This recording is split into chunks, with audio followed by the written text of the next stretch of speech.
Welcome to my presentation. Today we're doing a deep analysis of Parasite. I've called this Parasite Crossing the Line presentation made by Maita Molina, me. So I hope you enjoy. Thanks.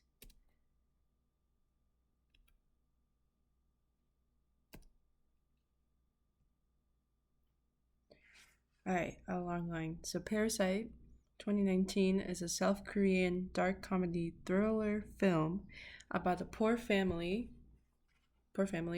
who infiltrates the lives of a wealthy family. I've used the black and white to signify the class differentiation.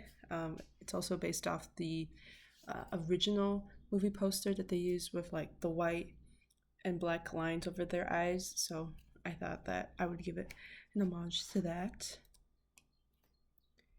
Meaning, this film explores the tensions caused by the widening gap between the rich and the poor, and the symbiotic relationship between the two families that can be threatened by greed and class discrimination. Themes. So I identified two themes here that I want to focus on. I have class discrimination and hierarchy, which can be found within a home, lifestyle, levels of education, and hygiene. And then the second theme that I wanted to focus on was on hope, which is essentially breaking free from the bottom of the hierarchy. So next, I'm going to describe the types of cinematic elements that Parasite uses to identify those two themes within the film. So they use cinematography, which can be described as using like camera angles or how someone is framed. There's dialogue, which can demonstrate foreshadowing or subtext within the dialogue. And then there's the mise en scene, which is sometimes hidden in plain sight. So let's use these three to describe the two former mentioned themes.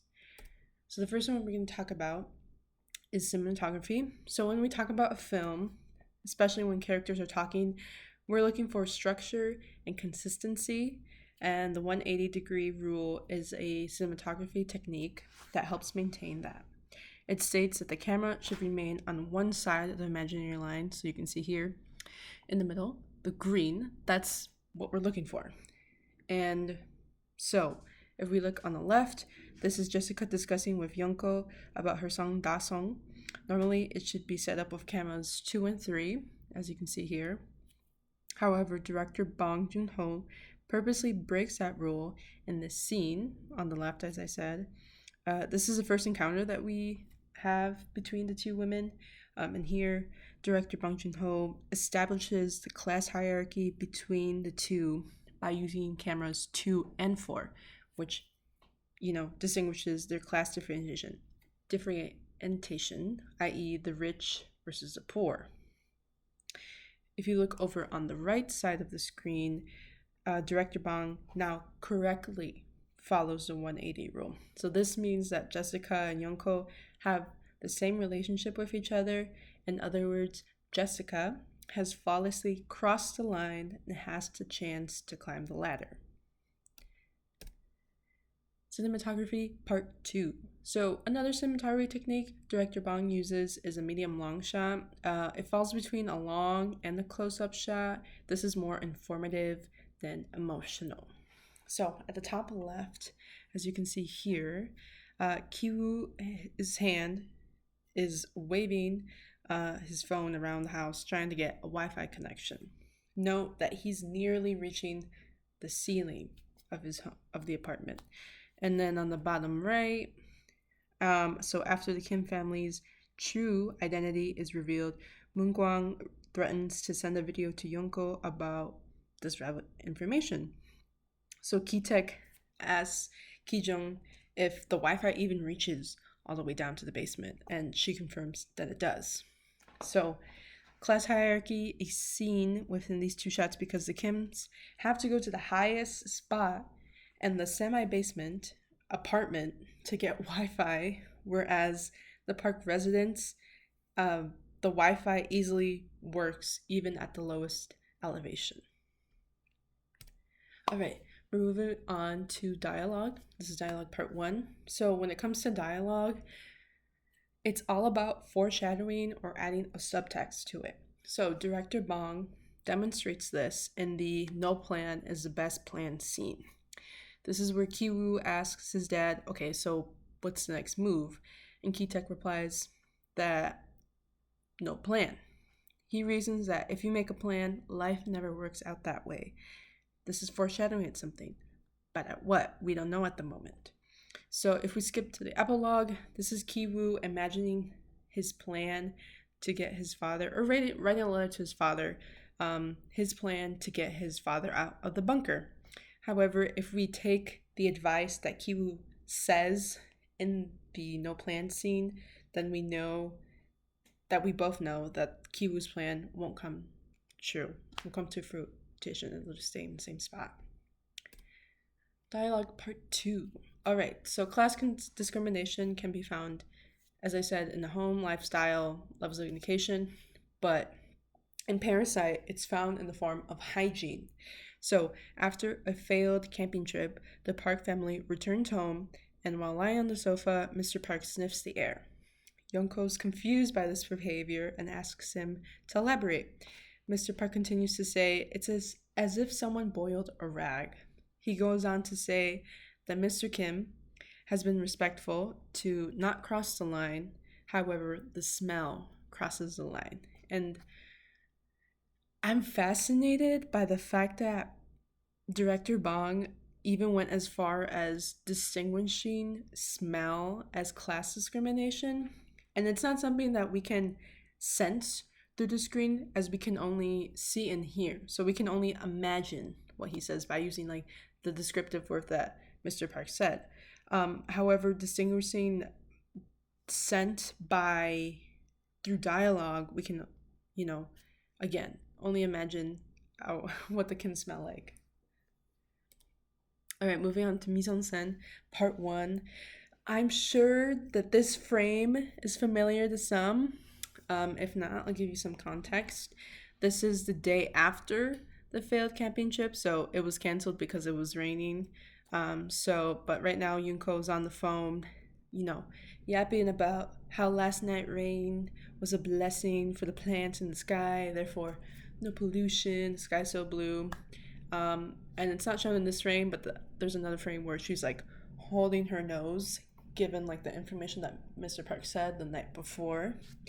And Ki-taek's reaction on the right side of the frame is full of resent towards Yonko, because if only she knew what happened to Mr. Kim's home, then she wouldn't act like that, But it's like this. It's like they said earlier too, like she's nice because she's rich, type of that.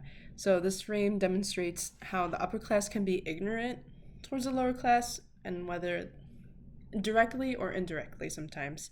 And people use this image of Ki-taek driving her to express feelings of class resentment. So it's a meme, basically. And it's people come up with some funny ones, too. Mise en scène, part 2. So class hierarchy can also be established through a family's home. The difference between these images is the luxury of silence and privacy. The Kims live in a semi-basement apartment that has little to no windows or sunshine. It's noisy, it's busy, whereas the Park family has a gated yard with floor-to-ceiling windows. It's quiet, and of course, it's private. It's a matter of class hierarchy. Given that the richer you are, the more likely that you'll have a private residence.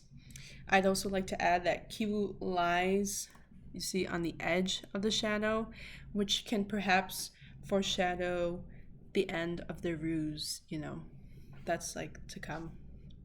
If you know, you know. And I have a little bonus clip because I don't know. I like talking about this stuff like this. I have a bonus slide. So, why was Ki-jun the only kid stabbed? Like, does anyone ever question that? Because I did the first time I saw it.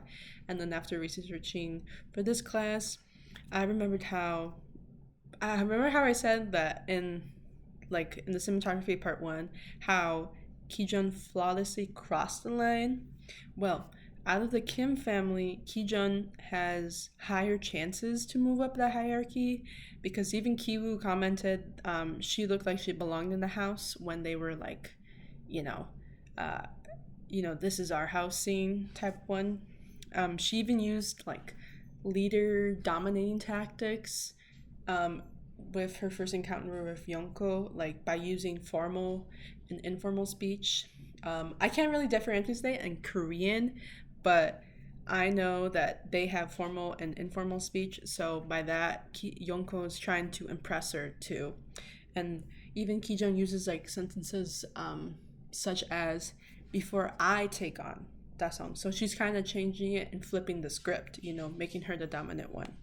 And then Kijun was, I guess, the family's golden ticket to a better life. However, this exact frame results, being their ticket is no longer valid. So therefore, they're staying in the same place again, unfortunately. Director Bang Joon-ho.